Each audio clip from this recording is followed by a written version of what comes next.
is time for my March reading wrap up. I read 8 books in March. It's not that bad because I actually was pretty busy. First book I read was The Reckoning, which is the 3rd book in the Zodiac Academy series. I gave this one 4 stars, and I actually read the second half of it and then I listened to the first half on audiobook because I wasn't able to find the second half on audiobook. And I love the Zodiac Academy, specifically the graphic audiobooks.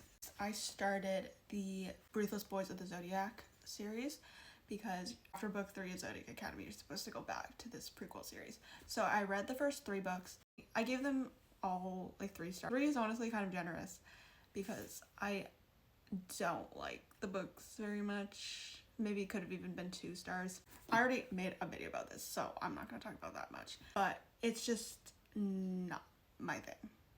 And I listened to Powerless on. I was debating whether I actually wanted to read Powerless just because I heard a lot of negative reviews about it. But I just figured why not, because I was curious. I gave it 3.5 stars because it's not bad, but it has a lot of very basic tropes.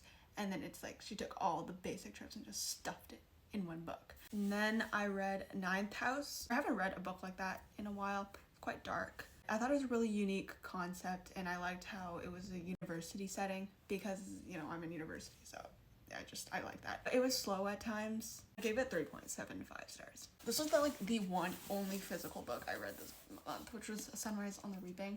And I gave this one 5 stars, which was my only 5-star read this month, which was so sad. One was so much better than I expected. Honestly, I had very low expectations.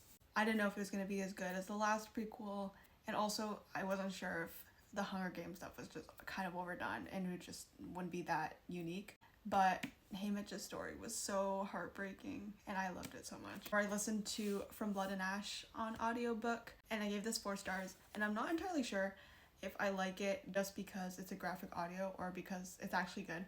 But I think it has really good banter and I like the MMC. That is everything I read in March, and I'm hoping my April reading will be better because I want more 5-star reads.